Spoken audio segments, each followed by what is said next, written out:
mas agora a gente vai começar a mesa redonda, tá? A gente vai falar sobre alguns temas voltados, obviamente, ao nosso JavaScript. Para isso, eu vou convidar 3 excelentes devs para vir aqui no palco, sentar ao meu lado e conversar com nós sobre esses temas, tá bom? Então, o primeiro dev que eu gostaria que subisse ao palco é o nosso amigo Primo Dev. Então, podem procurar o Primo Dev.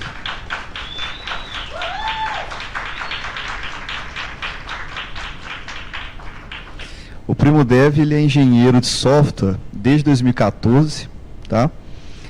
O nome dele, na verdade, é Luciano, mas ele gosta de ser chamado de Primo, beleza? E ele usa JavaScript e Maizena para construir aplicações. Então, cara, fica à vontade, pode pegar esse microfone, pode ligar ele, é só puxar para cima. Só puxar para cima aqui.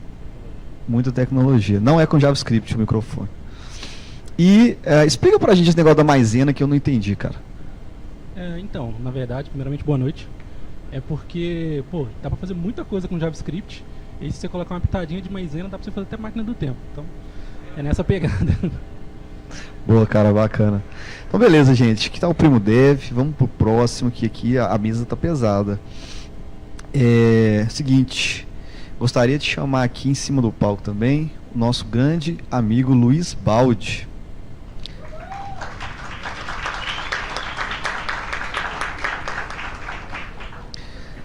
O Luiz, gente, ele é engenheiro de software com nada mais, nada menos que 8 anos de experiência em desenvolvimento full stack. E hoje ele atua como Dev Senior na AppQs. Pronunciei certo, cara? Opa, alô. Beleza. AppQs é empresa gringa, né, cara? É gringa. Eu tô lá já tem uns 2 anos e o pessoal é de Boston. Só que tem alguns brasileiros lá também, eu não sou o único BR não. O Charlin que ia vir, ele também trabalha lá. Boa. Inclusive, eu gostaria de comunicar que, infelizmente, o Charles Assunção não vai poder vir, ele teve um problema de saúde. Uma pena, né? Mas, para substituir o Charles hoje, nós convidamos o nosso grande professor aí, quase que o emérito professor já, Samuel Martins.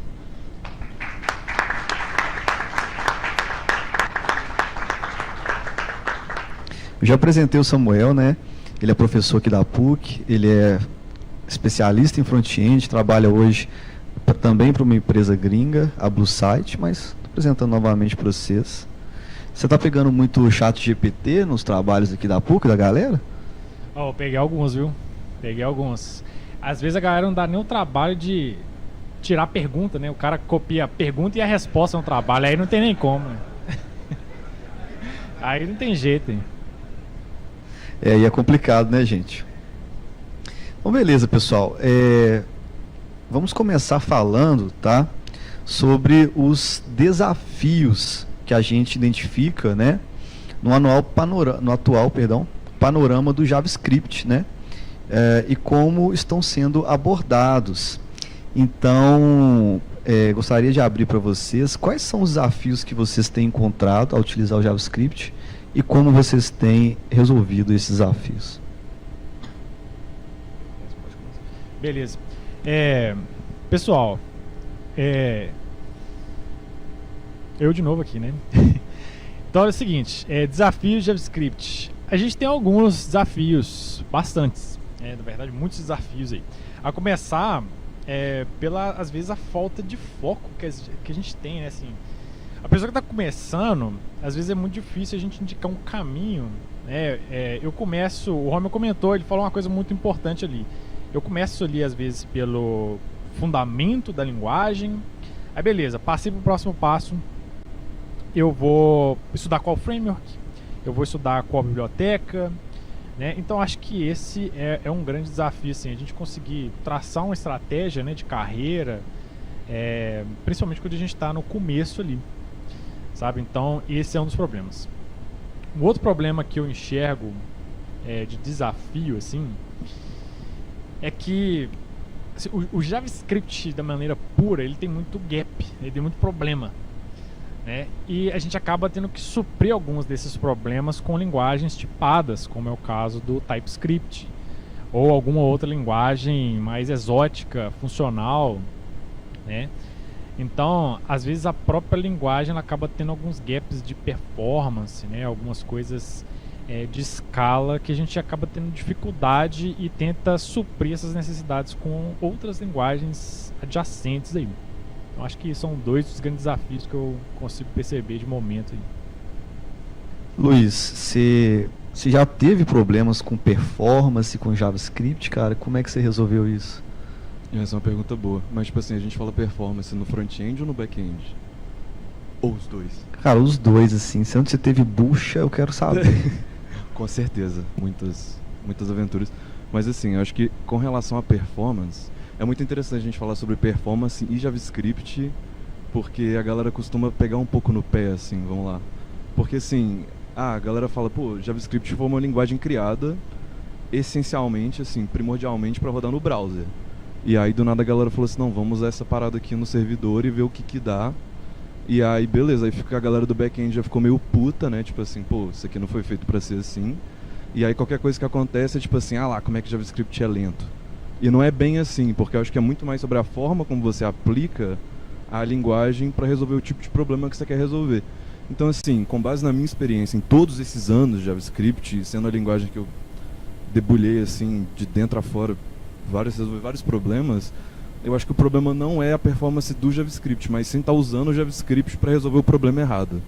Que é aquela coisa, tipo, a gente tem vários problemas, o que a gente faz na nossa área é resolver problema todo dia, e se você tem um problema que ele não foi feito para resolver com JavaScript, vai dar pau, vai dar errado. E aí você vai ter problemas de performance. Então acho que é mais sobre expandir um pouco esse conhecimento, às vezes sair da caixinha do JavaScript, que é até estranho falar isso no evento de JavaScript, mas trabalhamos com tecnologia e não com JavaScript. O JavaScript é só uma ferramenta. E a partir disso, definir o que você vai usar ali para resolver a parada. Mas assim, no geral, JavaScript é bem performático. E não é a linguagem em si, é geralmente como ela está sendo aplicada. Bacana, cara. Eu também já tive alguns momentos que eu olhei e falei, gente, será que essa é a melhor forma de resolver esse problema? Sabe, será que tá lento porque é culpa do JavaScript ou será que é culpa minha que tô fazendo coisa errada aqui, sabe? Você, primo, você, cara, tem alguma história pra contar pra gente? Você falou, velho, isso aqui tá errado no JavaScript? Ou então alguma outra história envolvendo performance, envolvendo algum desafio que você teve em algum projeto? Então, na verdade, e complementando até o ponto aqui dos colegas aqui, eu acho que o grande ponto está de fato no usuário. A gente foi para TI para poder botar a culpa no usuário das coisas, né? E aí agora a gente virou usuário também de causar problemas. E eu tive problemas de performance, né, trabalhando com JavaScript e também com outras linguagens nos últimos, sei lá, desde 2014, não sei quanto tempo isso. E a grande questão, né, o que eu fiz para resolver foi ter um repertório maior de solução dos problemas, né? Então, quanto mais problemas você resolve, seja ali, né, de fato estudando ou resolvendo problemas no LeetCode ou qualquer outra plataforma, por exemplo, você vai ter um repertório maior, e com um repertório maior de soluções você consegue encontrar bons caminhos para resolver os seus problemas. Então acaba que isso te ajuda também, até mesmo na questão da performance, né? Claro, e quanto mais deep, né, quanto mais profundo você conhece o JavaScript, melhor você entende a essência dele e, por consequência, né, criar códigos performáticos, vamos dizer assim. Cara, então assim, o segredo, né, gente, é conhecer a ferramenta que você está utilizando e saber se ela serve para aquele seu propósito, né? Aproveitando, primo, que você já está aí falando com a gente, como que você avalia a importância do JavaScript no contexto do desenvolvimento full stack, né? Especialmente considerando as tecnologias back-end emergentes e também a tecnologia serverless, né? O que eu quero dizer com essa perguntona? JavaScript no back-end, vai ou não vai? Vai, com certeza, pô. Com TypeScriptzinho, vai. E maisena, é claro. Até por isso que eu falo do JavaScript maisena, esse que é o grande ponto, né? O que me atrai no JavaScript e o que sempre me faz levar as pessoas para o JavaScript é isso, né? É a grande quantidade de possibilidades que a gente tem com o JavaScript para atuar tanto no back-end, para atuar no mobile, para atuar no front-end, para atuar em machine learning e em outras questões. Então o JavaScript ele ajuda a resolver muitos problemas, inclusive problemas de back-end, né? Enfim, esse é o ponto. E você, Luiz, cara, o JavaScript ele é feito para o back-end? Assim, será que não tem? Será que se eu quiser usar um Django, um Netcore, sabe, o JavaScript, como é que como é que a gente pode enxergar o JavaScript, que é uma linguagem tão versátil, num mercado onde há linguagem só pro back-end, sabe? Tá, a ideia então é tipo assim, a gente olhar para o JavaScript sob uma perspectiva unicamente do back-end ali. Ah, eu acho que dá demais. Tipo assim, eu já trabalhei em alguns projetos onde, pô, a gente tomava muita requisição. Tipo, sabe, você fala assim, pô, será que a linguagem aguenta? Aí você tá trabalhando num servidor que toma às vezes milhões de requisições por segundo e tá feito em JavaScript. Porque aí entra num problema assim. Na verdade, quando a gente vai escolher uma tecnologia para trabalhar, quando a gente fala do back-end, o back-end é o servidor, né? Então, tipo, não é só a linguagem de programação que você está utilizando ali. Então, por exemplo, se você está tendo um problema de performance no back-end e você está usando o Node, você vai resolver como? O que você pode fazer? Você pode otimizar o seu código, que geralmente não vai ser o que vai de fato resolver o seu problema. Aí você pode pensar em, pô, vou escalar o meu back-end. O que é escalar o back-end? Ah, vou colocar mais uma máquina aqui, que vai rodar o mesmo servidor, e eu vou distribuir a carga para essa máquina, a fim de conseguir processar mais requisições num tempo hábil. E isso é uma técnica que você vai aplicar independente da linguagem de programação que você estiver utilizando ali. Então, geralmente, quando a gente fala assim, poxa, será que tecnologia tal serve? Ó, JavaScript no back-end é amplamente assim, difundido, tem muita vaga no mercado, com certeza vale a pena utilizar, e principalmente eu acho que o ecossistema do JavaScript é muito sólido no back-end. Então você pode usar isso para trabalhar com serverless, você pode trabalhar isso para construir API, você pode trabalhar com isso você pode usar isso para, enfim, até na parte de IA, que a gente tem APIs muito boas hoje em dia, que são muito rápidas, muito performáticas. Então, com certeza, JavaScript é uma boa linguagem para back-end. E aí, quando a galera vem descer o pau, é tipo assim, vamos trocar uma ideia aqui do que a gente está tentando resolver primeiro, né? Pô, cara, bacana, eu concordo muito. A comunidade do JavaScript é muito forte, eu sinto que, por ser open source, as coisas evoluem rápido. Samuel, você acha que lá fora, cara, você é um cara que tem experiência com trampo gringo, né? O Luiz também tem, mas como que o pessoal lá fora enxerga o Node, por exemplo, no back-end? E você tem sentido que as empresas gostam de usar ou existe algum tipo de resistência? Olha, tem dois pontos pra gente analisar. Tem a perspectiva assim, técnica, que aí o pessoal comentou muito bem, né? Assim, eu tenho uma linguagem eu tenho uma plataforma que consegue executar essa linguagem, que é o caso do Node. É uma linguagem que consegue atender muito bem requisitos de negócio. Eu consigo implementar praticamente qualquer coisa que eu quiser, utilizando o JavaScript do lado do servidor. E eu tenho uma perspectiva também mais corporativa, que eu observo, que é o seguinte: quando a pessoa começa a aprender front-end, eu vou aprender JavaScript, vou aprender a linguagem, aí beleza, aprendi HTML, CSS, aprendi JavaScript, aprendi um framework ali, beleza. Quando eu sigo esse caminho, eu tenho já meio caminho andado para mim ser um full stack em Node. Então você consegue meio que reaproveitar ali um profissional, né, que consegue trabalhar em ambas as áreas. Então é uma otimização, assim, se a gente pega, né, em termos de técnicos, a gente tem uma linguagem legal, uma plataforma legal, mas eu tenho uma otimização assim de profissional, que é a pessoa que sabe JavaScript, ela tem meio caminho andado em várias coisas, na verdade, né, tanto na parte web, quanto na parte de back-end, quanto na parte também de aplicações móveis, né, com React Native e tal. Então eu acho que assim, é uma coisa que eu observo bastante, aqui no Brasil também, né, mas eu tenho observado bastante, assim. Bacana, cara. Eu sinto isso também, e eu queria trazer um ponto que eu acho que a galera já deve estar pensando nisso, né? A gente está falando muito de JavaScript no back-end e tudo. Você acha que o TypeScript tem influenciado o desenvolvimento no mundo JavaScript? Como ele está sendo aceito pela comunidade? Recentemente teve um pessoal que tirou, né, o TypeScript do Ruby on Rails aí, né? Então está tendo uma discussão. O TypeScript ele é realmente necessário ou ele só me faz ficar procurando um monte de tipo que eu não vou usar para nada? A pergunta é legal, essa pergunta é boa. Olha, é o seguinte, eu tenho também, assim, a gente sempre tem dois lados, né? Eu tenho um lado do TypeScript, assim, o TypeScript, só para dar contexto, né, ele é uma extensão do JavaScript que adiciona sistema de tipos, interfaces, tipos genéricos, etc. E torna o desenvolvimento de front-end muito próximo daquilo que a gente estaria acostumado em linguagens de back-end, como Java, C# e assim por diante. Então, muita gente que às vezes está migrando de área, né, que trabalha com back-end, começa a trabalhar com front-end, acaba caindo meio que de paraquedas no TypeScript por conta da proximidade de muitas coisas ali. E assim, tem alguns pontos. O primeiro o TypeScript ele te permite uma escala a nível e uma experiência de desenvolvimento muito mais segura, porque por conta do sistema de tipos você acaba tendo muito feedback em tempo de desenvolvimento. Então assim, tem muito bug que em vez de ele ir para produção, ele aparece no VS Code e eu consigo resolver ali. Então te dá uma escala, te dá uma segurança muito boa em termos de desenvolvimento, entre várias funcionalidades ali que ele tem. Então esse é um ponto.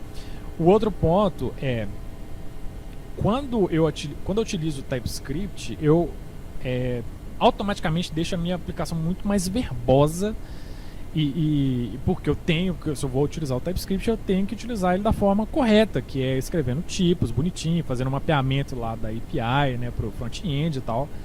Então ele acaba ficando muito mais verboso. E quando eu utilizo um JavaScript puro, eu acabo mitigando alguns desses problemas. Então, o primeiro a minha aplicação ela fica mais sucinta, em termos de linhas de código mesmo.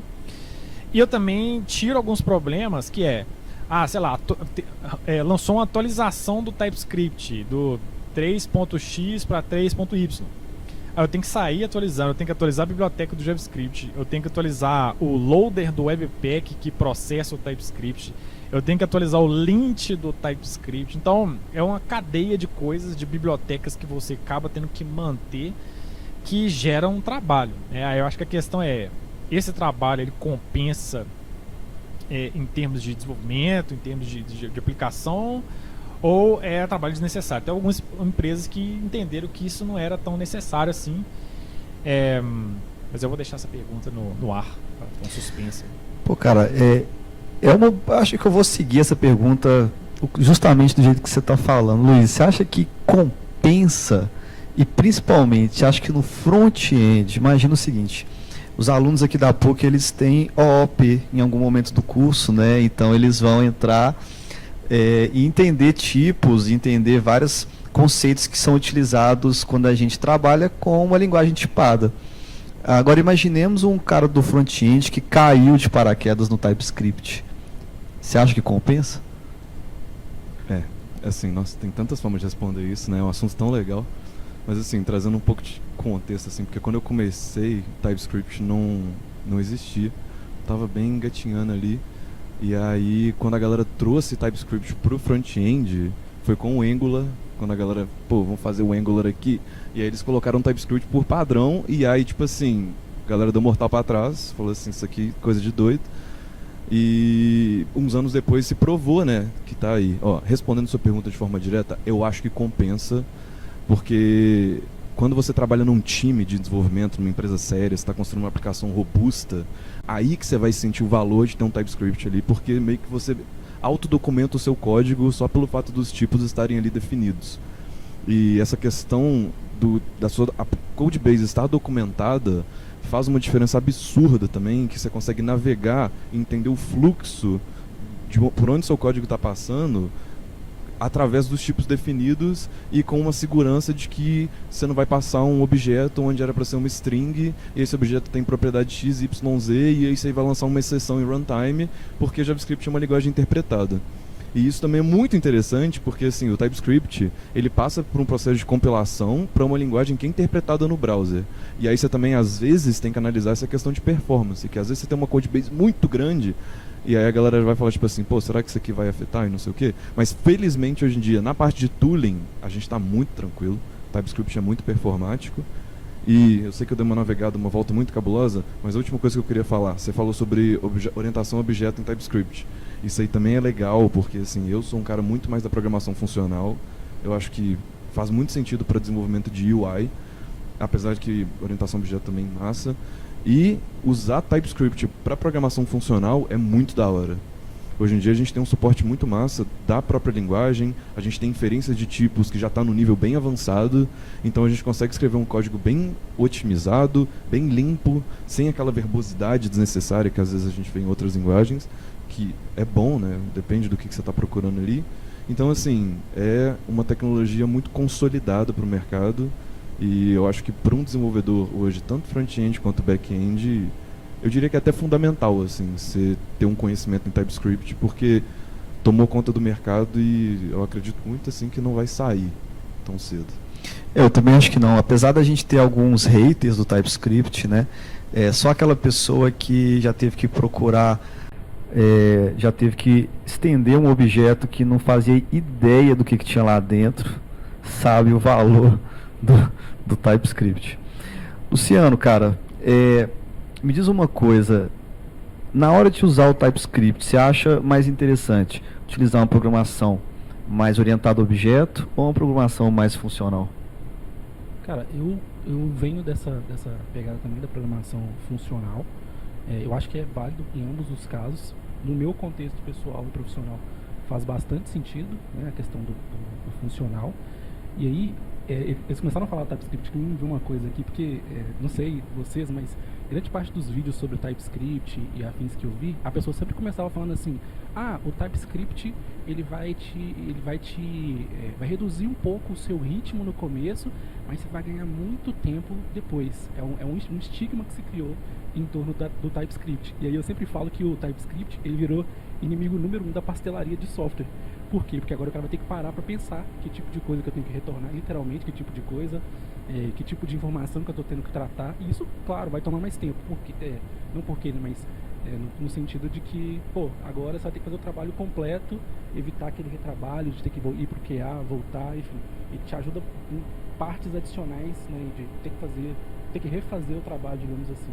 Bolinho de campo, mas é isso.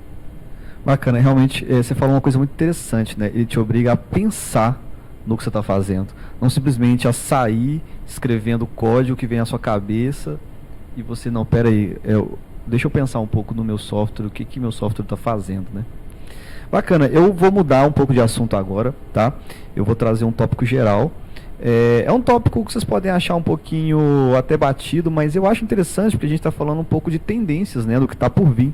E eu acho uma discussão interessante, tá? Então eu queria trazer a seguinte discussão, né? No mercado front-end, no panorama front-end, React, Angular e Vue ainda dominam o mercado, né? O que vocês enxergam para 2024? Vocês entendem que o React vai continuar dominando esse mercado?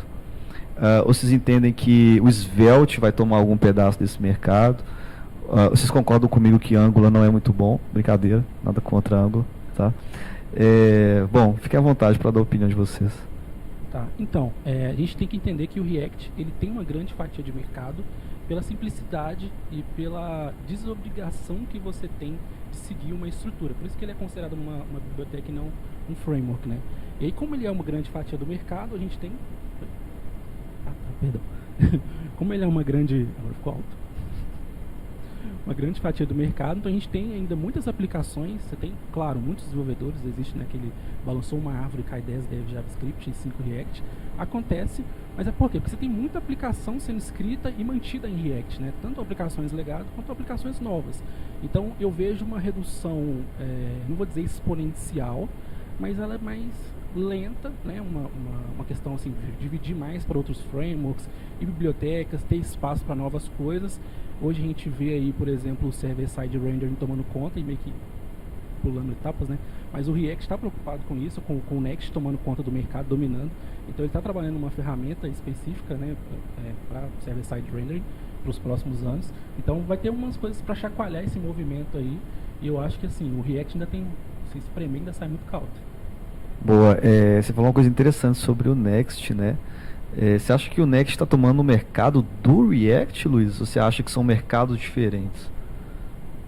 Essa pergunta é muito boa porque, assim, o mercado do Next também é o mercado do React, né? Então, o Next, para quem não tá ligado, é só um framework que recentemente a galera contratou praticamente o core time inteiro do React e levou todo mundo para lá, porque não sei como que a galera tá fazendo tanto dinheiro, é estranho.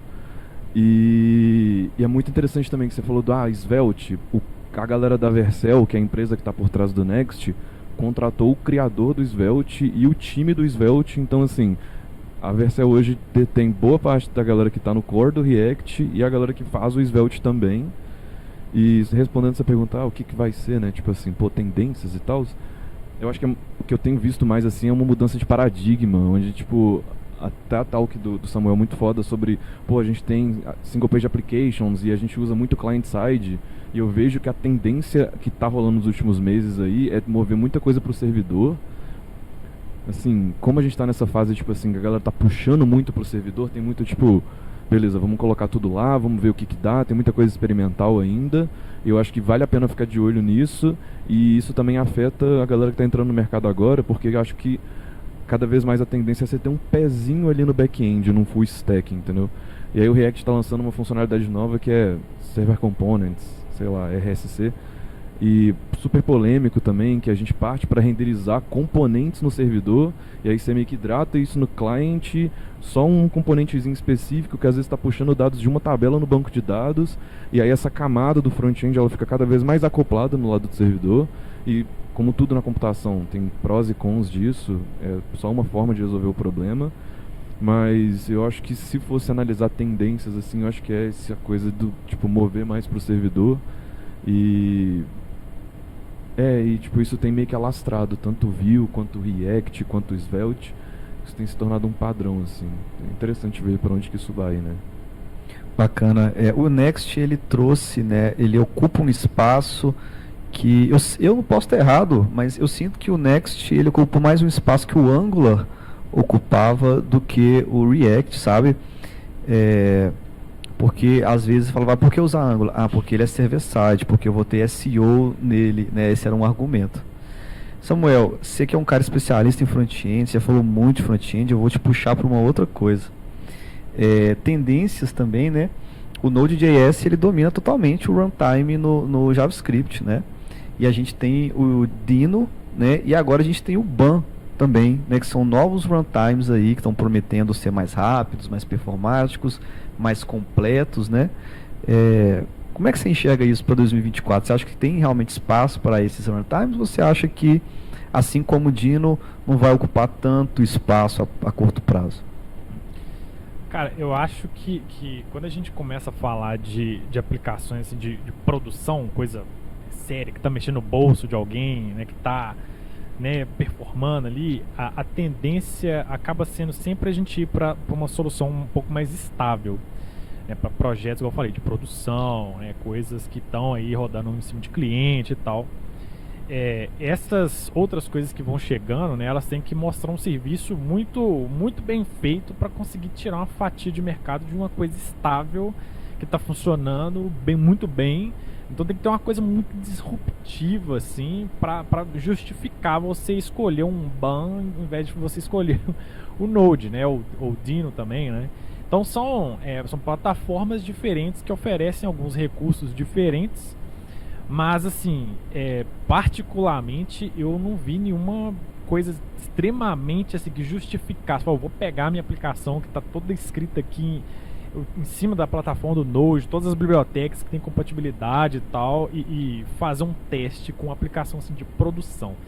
Às vezes, esse tipo de projeto, ele entra, esse tipo de abordagem, né, de runtime, de plataforma, acaba entrando muito em projeto, às vezes, dentro de empresa que tem menos relevância. Então, sei lá, eu vou fazer um projeto para um evento. Esses dias, por exemplo, a gente fez um projeto que ele vai durar até quarta-feira que vem. A gente precisava de apresentar ele para um evento para o problema morrer. Então é uma coisa que você pode usar basicamente o que você quiser, né? Você pode testar, você tem ali uma abertura para você fazer estudar outras coisas. Então acho que essas runtimes, essas plataformas, elas acabam entrando mais nessa pegada de projetos pessoais, projetos de produção com menos relevância, né? Até a gente sentir que, isso aqui tem valor, isso aqui tá legal, tá sendo mantido, tem funcionalidade legal, e aí passar a ser adotado de fato em produção aí. O negócio é quando dói no bolso, né? Então a gente tá aqui, Netflix tá funcionando aqui com o Node.js serverless, vamos mudar para Dino, mas quanto isso vai custar? Onde a gente arruma dev Dino? Tem algum dev Dino aqui na plateia? Não, né? Imaginei que não tivesse. Beleza, vamos passar para um tópico super interessante, foi até a sugestão do Luiz, e aqui a gente tem, né, a maior parte das pessoas que são universitárias estão escolhendo a stack, o mercado, a especialização que vai seguir aí para o ano que vem, ou para o final do curso, né, que seja. Eu gostaria de falar um pouco sobre mercado.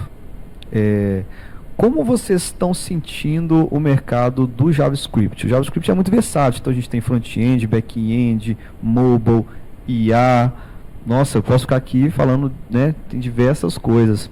Mas a gente sofreu uma série de layoffs recentemente, é um momento um pouco conturbado, né?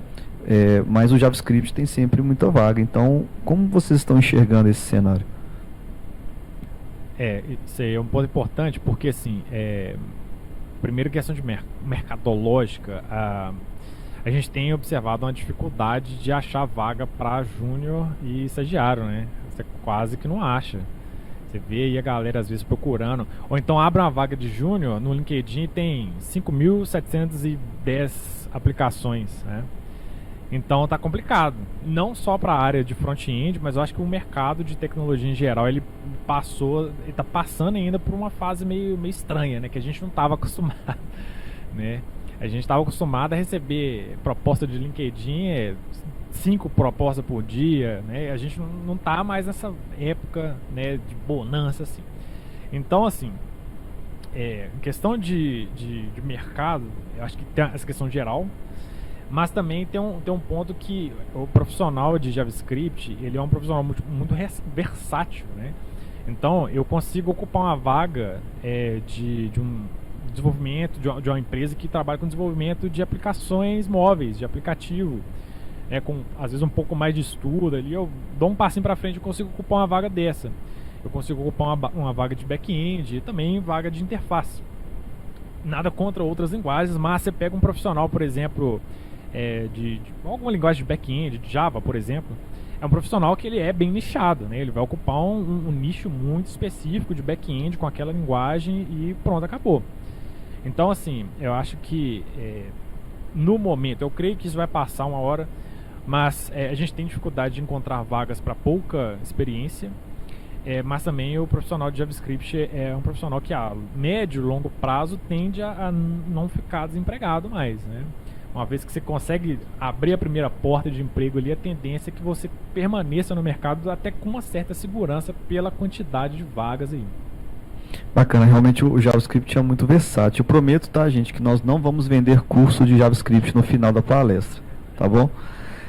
Luiz, cara, você é um cara que tem experiência com trampo gringo e aparentemente você curte muito, né?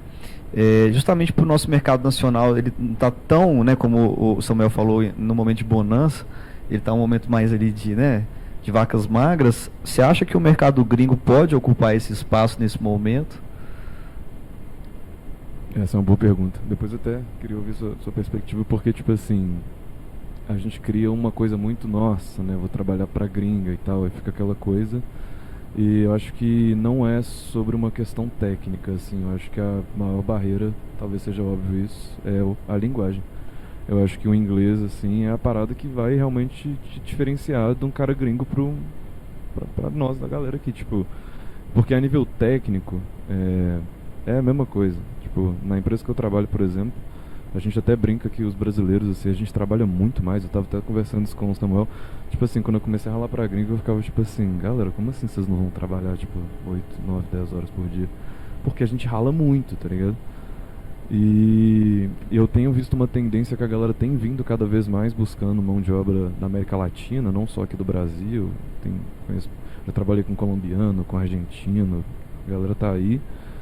E eu acho que tem sim uma tendência, pode resolver algum gap, mas particularmente eu também acredito muito no mercado nacional, assim, tipo, eu queria muito que a gente continuasse crescendo para bater de frente com a galera, e eu vejo que existem empresas aqui no Brasil que, tipo, a galera tá crescendo, a galera tem um processo muito foda, o pessoal tá contratando, tá pagando bem o pessoal mesmo, tipo, querendo fazer um trampo muito da hora a nível de engenharia de software. Então, assim, é legal porque hoje em dia a gente consegue trabalhar remoto, mas a gente consegue trabalhar remoto para qualquer lugar. Pode ser para gringa, pode ser para uma empresa de São Paulo, pode ser para uma empresa de outro, enfim, não importa, né? Então, eu acho que é essa questão, assim. Você tem que trabalhar a sua comunicação, você tem que trabalhar seus soft skills, e independente para onde você trabalhe, enfim, o mercado, eu acho que vai voltar, né? A gente está numa época meio ruim, mas ele fecha alguns gaps, mas eu não vejo como tipo a gringa como uma salvação, não. Eu botaria mais fé em nós mesmo aqui. Vamos ver como é que vai ser. Cara, gostei muito da sua resposta, sim. E eu concordo muito, sabe?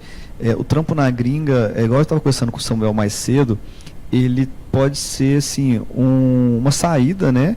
Ou não uma saída, talvez um passo que você dê à frente na sua carreira mesmo, né? Dificilmente um estagiário vai começar trampando na gringa, não é verdade? Dificilmente o cara ali do nível júnior vai conseguir um trampo na gringa. Então, eu enxergo o trampo gringo como um passo na sua carreira mesmo. Pô, trabalhei muito no meu país, agora eu tenho oportunidade e conhecimento para trampar fora, sabe? Mas eu acho que o certo seria os dois não competirem, né? Cada um na sua aí, né, gente? Primo, cara, e o que você acha sobre isso? Você acha que os trampos brasileiros competem com os gringos? Você acha que os gringos estão tirando os bons devs brasileiros daqui do nosso mercado? Você acha que são coisas separadas, que uma coisa não tem nada a ver com a outra? Como é que você enxerga isso? Então, eu acho que os mercados se complementam. Coincidência ou não, eu não comentei, mas eu também trabalho para fora também. A última empresa era Michelin, da Estrela e faz pneu. Você não comentou, cara. Não Pô. comentei, tá de boa. E aí, tem um tempinho já que eu trabalho para fora e eu vejo, igual ele comentou, que o trabalho ele é o mesmo. O grande muro que separa o desenvolvedor brasileiro do desenvolvedor internacional é a questão do idioma, a barreira linguística, né? Então, é um ponto que eu sempre bato na tecla nas redes sociais de investe nisso. Claro, tem a questão basilar da linguagem, óbvio, né, da linguagem de programação, mas tem também a questão do idioma em si, né, da questão da comunicação no geral. E aí, pensando na questão de competição ou não, elas se complementam. Então, hoje a gente tem muito o conceito de outsourcing no Brasil. E para quem não sabe, o que é o outsourcing? É aquela empresa de fora que quer contratar brasileiro, né, ou latino-americano, vamos dizer assim, de um jeito mais simples, né, não tendo que lidar com toda a burocracia do Estado que eu falo, país brasileiro, enfim, do país inteiro, e das leis trabalhistas e tudo que incide sobre um trabalhador aqui. Então você tem esse conceito de outsourcing que simplifica o processo de trabalhar para uma empresa de fora, que, se a gente for olhar bem, é um pouquinho predatório com as empresas nacionais. Por quê? Porque, né, às vezes o cara oferece um salário em dólar ou euro que não é tão alto se comparado com o salário de um nativo americano ou de um nativo europeu, mas comparado com a nossa realidade, sei lá, $1.000, por exemplo, é quase 5 vezes o salário, né, dependendo de um estagiário, de um dev júnior.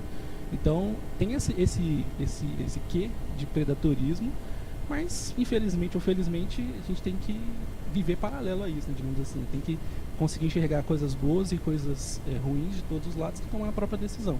Então, eu acho que tem mercado para quem quer trabalhar para fora. Lógico, tem, né, questões que você tem que se especializar, perdão. Mas quem quer trabalhar nacionalmente também tem bastante oportunidade e com o tempo eu acho que vai se alinhando e tal, vai ficando menos predatório, na minha opinião, porque vai conseguir nichar melhor, né, os trabalhadores, por a questão linguística principalmente. E é isso, cara. Eu tenho assim um predatório simplesinho, assim, um quezinho, mas a gente vai lidando aí, enfim, tem para todo mundo, digamos assim. Sim, sem dúvida, né? As empresas de outsourcing, né, elas fazem um contrato com essas empresas gringas, te contratam te pagando metade do que elas recebem. Eu não quero falar mal das empresas de outsourcing de forma alguma, porque é um trabalho burocrático, é de fato um trabalho de consultoria, elas ficam com todo o ônus de te entrevistar, de te avaliar, então de forma alguma a gente está dizendo que o trabalho de outsourcing é um trabalho ruim, do mal de forma alguma, mas costuma ser mais vantajoso para o dev se ele tiver a oportunidade de trabalhar diretamente para a empresa, isso no Brasil ou para a gringa de qualquer forma, né? Bom, pessoal, eu gostaria de voltar a um tema interessante que o Samuel tinha até puxado antes, que é o seguinte: quando você aprende JavaScript, né, no mercado, você tem possibilidade de trabalhar em várias vertentes, né, em mobile, trabalhar na web, no front-end, no back-end, etc. Por exemplo, quando você aprende Flutter, você aprende Dart. E você usa Dart para quê? Né? Alguém sabe me dizer para que a gente usa Dart além de Flutter? Tem um back-end, né? Mas aqui, pelo visto, ninguém trabalha com Dart no back-end aqui. Então, essa flexibilidade, ela posiciona muitas possibilidades de emprego mesmo. Então, vocês enxergam que essa é uma vantagem do JavaScript, que se o cara aprender o back-end, ele pode aprender o front-end mais facilmente? Ou vocês acham que não tem nada a ver com nada isso? Cara, eu não vejo uma conexão direta assim do cara ter que obrigatoriamente aprender o back-end ou aprender o front-end. São roles diferentes, abordagens diferentes também. E eu acho que vai mais do que o cara gosta. Se o cara gosta de estar com um pezinho em cada coisa, ele vai tentar um full stack. Até comentando com a galera ali, né, sobre o front-end heavy e o back-end heavy. Se o cara for mais, né, da parte visual, ele vai optar pelo front-end /mobile, senão back-end. Acho que é mais nessa pegada. Não, respondendo essa pergunta, eu acho que assim, até o Samuel também pensou nisso, a gente está falando, tipo, uma das coisas mais interessantes do JavaScript é essa flexibilidade que a gente tem, né? E eu particularmente já trabalhei com front-end, já trabalhei com back-end, já trabalhei com mobile, e eu acho que vale muito a pena, tipo, a gente explorar isso, porque assim, você vai trabalhar no front-end, o JavaScript é só uma linguagem. Qual que é a plataforma que você está rodando aquela linguagem? Você tem um browser. Então no browser você tem o DOM. O que está acontecendo ali? Por que eu tenho que saber HTML e CSS? Aí você vai aprofundando nas camadas e aí você vai aprender muito sobre a plataforma que você está inserido. No mobile, mesma coisa. Vou usar um React Native. Beleza. Quando você for resolver um problema de verdade, você vai ter que aprender um pouco de Swift, um pouco de Kotlin. Você vai ter que publicar, vai lá publicar um aplicativo na loja. É a mesma experiência para qualquer linguagem, com qualquer framework que você esteja utilizando. Back-end é a mesma coisa. A gente falou que, beleza, JavaScript, você está escrevendo JavaScript, mas você começa a ter um problema de performance, você está enchendo o saco do seu banco de dados mais do que você deveria. Como é que você vai resolver esse problema? Deixa eu entender aqui como é que eu vou otimizar essa questão, como é que eu vou escalar o meu banco, como é que eu vou escalar minha API, vou ter que lidar com a autenticação. Então, enfim, são N questões que estão muito mais relacionadas à plataforma com que você está inserido ali do que à linguagem em si. Então acho que vale muito a pena usar o JavaScript para meio que navegar nesses universos aí e às vezes encontrar o que você tem mais aptidão, construir uma aplicação, subir uma coisa para produção. É gostoso, entendeu? E o JavaScript ele vai te facilitar bastante com isso. Legal. Tem um tipo de perfil, né, que a gente tem observado assim, de necessidade, que se a gente pegar aqui uma planilha onde as colunas são especialidades, então eu tenho QA, DevOps, produto, JavaScript, front-end, back-end e assim por diante. E as linhas são as tecnologias especialistas em cada uma dessas áreas. As empresas têm buscado muito por um perfil ou em T ou um perfil em V. Que seria o seguinte, beleza, imagina uma planilha, eu tenho um T desenhado nessa planilha. Então eu sou especialista em front-end, mas eu tenho os conhecimentos adjacentes ali, que eu sei subir uma aplicação para AWS. Eu não sou DevOps, eu não sou especialista, eu não sei rodar um Kubernetes ali do nada, né? Mas do nada, né? Mas eu consigo, eu sei como é que funciona, eu sei conversar com alguém, né? Eu tenho uma noção de produto, eu tenho uma noção de back-end, então eu acho que esse perfil ele alinha muito também com o tipo de profissional de JavaScript, porque você acaba conseguindo permear entre essas áreas adjacentes também. A parte que sei lá, eu quero escrever um teste de ponta a ponta. Eu tenho o Cypress, que ele é em JavaScript. A gente pensa nessa área de QA. Enfim, então acho que a gente tem uma certa versatilidade e é o que de fato o mercado tem buscado, assim, né? Eu tenho um conhecimento especialista, mas eu tenho os conhecimentos adjacentes ali também. Bacana. Então, pessoal, eu vou abrir aqui para uma pergunta, tá? Alguém gostaria de realizar uma pergunta aqui para a gente fechar? Alguém? Levanta a mãozinha, sim. Você? Então, por favor, você leva para ele.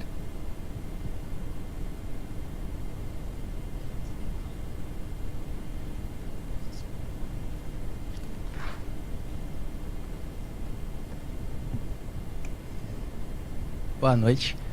Eu queria perguntar como eu consigo converter a mente dos meus superiores, assim, porque lá na empresa que eu trabalho, todos os sites são em WordPress. E aí, eles falam assim, a gente precisa de performance. Eu falei, galera, aqui não vai dar. E aí chega outra pessoa e eles conseguem comprar, às vezes é eu pessoal mesmo. Mas, tipo, já falei várias vezes, galera, o WordPress não existe mais. Aqui a gente migra para outras tecnologias, performance vai ir lá para cima. Mas eles não conseguem. Falar, não, aí depois você sai e vou contratar outra pessoa, não sabe. Falei, hoje em dia, um front-end que não sabe, JavaScript não é front-end.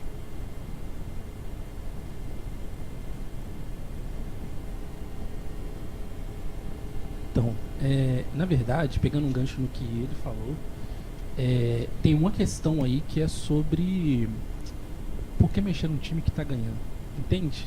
Isso é um ponto muito, muito crucial. E aí eu acho que é difícil você convencer as pessoas, né? Tô investindo ali dinheiro em servidor, na aplicação, uma porrada de plugin do Elementor, sei lá. A simplesmente largar tudo isso e vir para um ecossistema que, tipo, parece bom, tá ligado?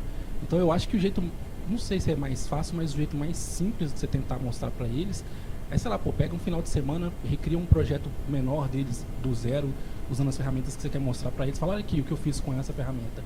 Olha aqui, compara as duas, vê se vocês gostam ou não. Eu acho que esse approach pode ser melhor do que tentar só convencer eles assim, né, no soco, sabe? E converse com a galera do seu time. Você trabalha com outras pessoas? Só você? Aí, pegado.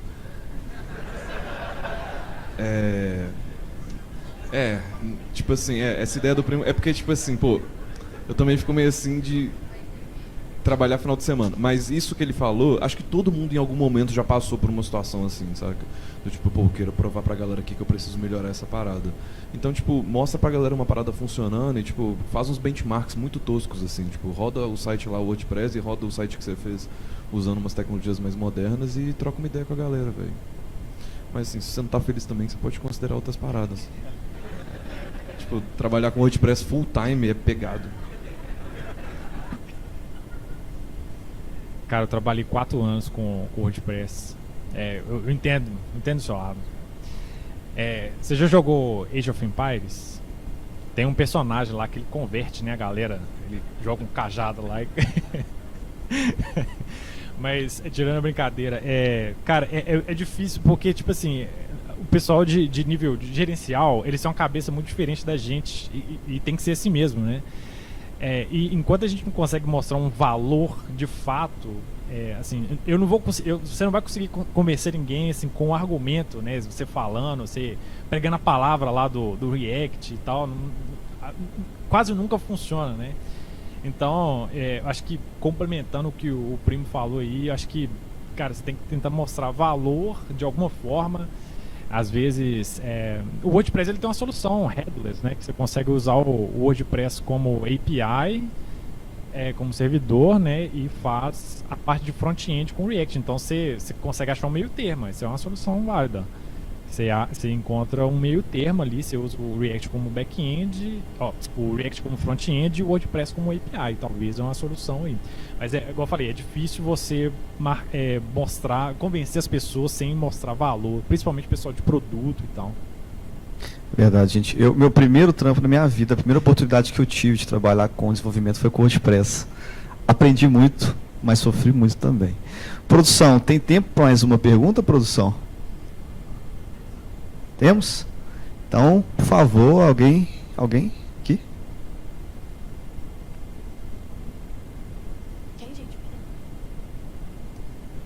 Boa noite. Minha pergunta é: dicas para iniciantes que estão começando no mundo de JavaScript.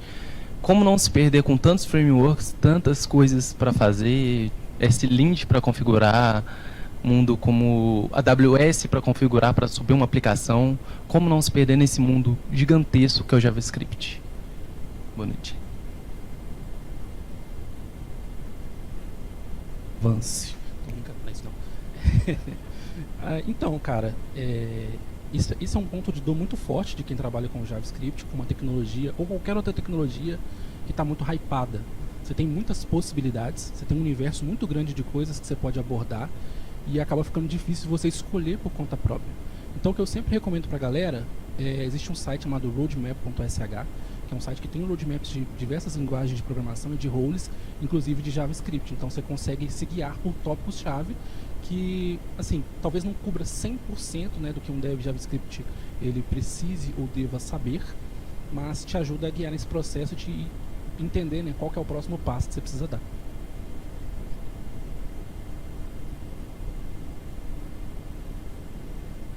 Eu acho que eu coloquei inclusive essa referência nos meus slides. É roadmap.sh, e lá tem várias, tem de arquitetura, tem de JavaScript e tal.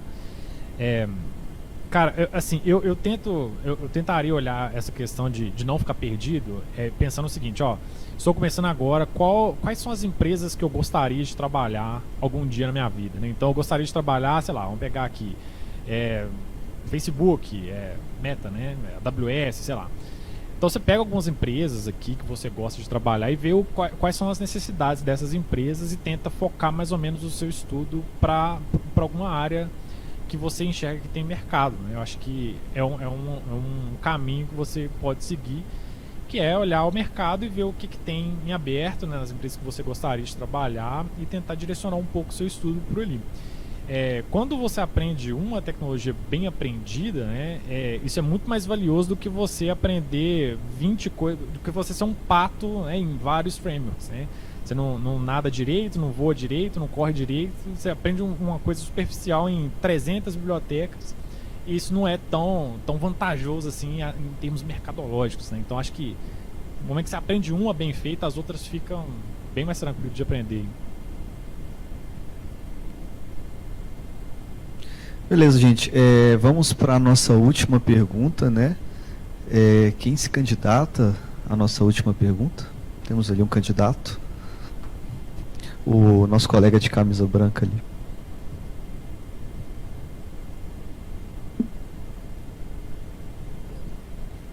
E aí, pessoal, tô falando certo nesse negócio? Eu queria fazer uma pergunta que eu quero saber o que vocês acham de soft skills e como que vocês, como pessoas que já são experientes, já entrevistaram candidatos, avaliam as soft skills de um candidato no mercado. Pô, ótima pergunta. Eu acho massa a galera falar sobre soft skills. Tipo, você tá na graduação? Da hora. Tipo assim, geralmente é muito interessante que a gente comece a dar muito valor para soft skills quando a gente já atinge um certo nível de senioridade. Porque quando você está no início de sua carreira, você é muito tipo assim, não, porque eu tenho que ser o mais brabo de JavaScript de todos. E aí quando você vai evoluindo, você percebe que a tecnologia ela é só um instrumento. O Romeu até falou isso na palestra dele, que tipo, a tecnologia é muito mais sobre pessoas do que sobre a tecnologia em si, entendeu? Tipo, a tecnologia é só um meio para você resolver um problema. E hoje em dia, tipo, por exemplo, quando eu estou entrevistando pessoas para vagas, independente do cargo, júnior, sênior, pleno, eu avalio muito mais soft skills do que o lado técnico, porque assim, o técnico a gente aprende, saca? Tipo, você coloca a pessoa ali num cenário e você dá um tempo para ela aprender e ela entende o problema que ela está tentando resolver, e aí são as soft skills que vão guiar ela nesse processo. E é muito mais difícil de você, tipo assim, realmente dar valor. Tipo, como é que você ensina empatia? Como é que você ensina uma pessoa a se comportar de uma forma não tóxica no ambiente de trabalho, entendeu? E é isso que muitas vezes vai te manter numa empresa, vai te fazer crescer numa empresa, do que você ser o cara mais foda técnico. Porque o cara mais foda técnico, você vai devorar um monte de livros, você vai fazer curso e beleza, você vai chegar lá. É tipo um caminho lógico, entendeu? Exatamente. Muita gente que é muito forte tecnicamente, eu conheço que tipo, tem dificuldade de arrumar emprego e você fica assim, por quê? Porque às vezes o cara é um cuzão, assim, de dia. Eu ia falar chato, né? Mas ele falou isso. Mas então, tipo, foda. Tipo, trabalhe soft skills e desenvolva suas habilidades de comunicação e dê valor a isso, porque você ter um ambiente de trabalho saudável vai fazer com que seu time consiga resolver qualquer problema, entendeu? Então, massa essa pergunta e massa ter foco nisso também.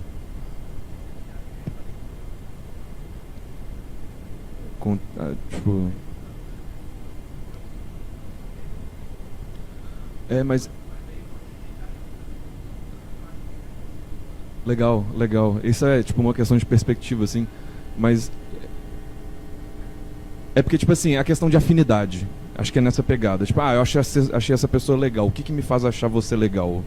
Porque a gente tem interesse em comum? Ou porque eu tenho algum tipo de método que...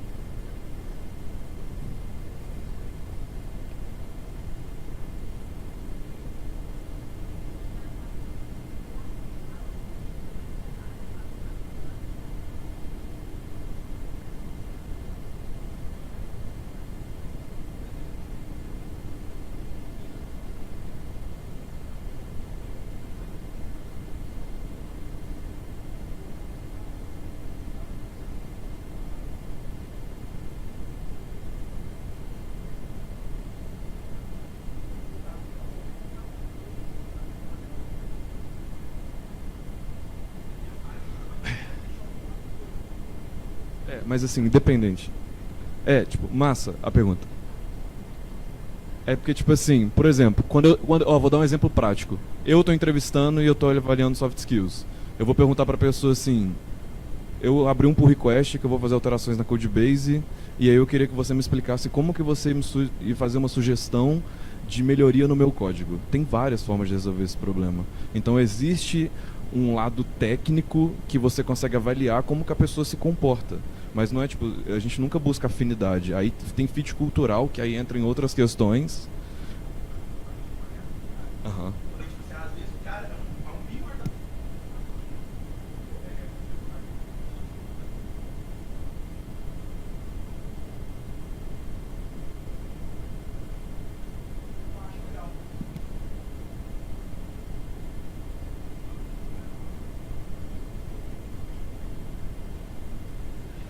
Vamos aqui, a discussão está muito bacana, gente. É muito interessante quando a gente desenrola a discussão assim, né? As pessoas ficam interessadas, né? Mas é o seguinte, a produção já deve estar querendo me cortar, né, produção? Mas a última, assim, prometo, o nosso amigo levantou a mão lá no fundo e eu gostaria que ele fizesse a pergunta dele, que ele estava com a mão levantada já há um tempo. Vai com calma, amigo.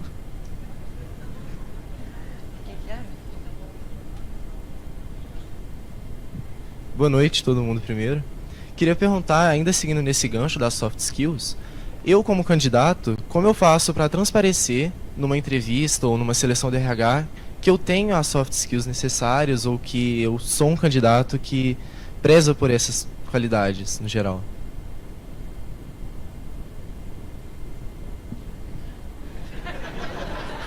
Segurar a bronca aqui. Essa pergunta é fácil, essa é de boa. Cara, uma estratégia que pouca gente faz, tá? Eu já participei de vários processos seletivos também, como recrutador do outro lado e também tentando vaga, né? Eu acho que a pessoa, às vezes, quando ela é candidata numa vaga, ela acaba não estudando a empresa, porque a empresa ela tem valores, né? Ela tem os valores próprios ali, que você pode dar uma stalkeada mesmo. Então você pode ver quais são os valores da empresa.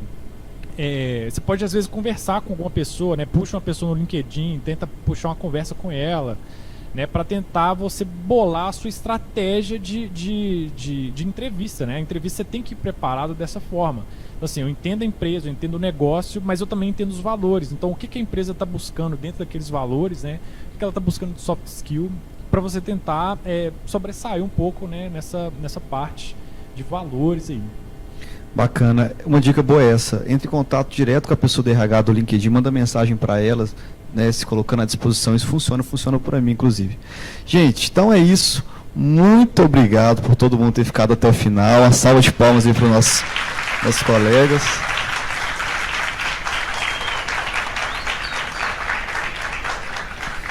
E até a próxima, né, gente? Quem sabe o próximo é o Python Day, né? Não é o Ruby on Rails Day. Vamos ver aí.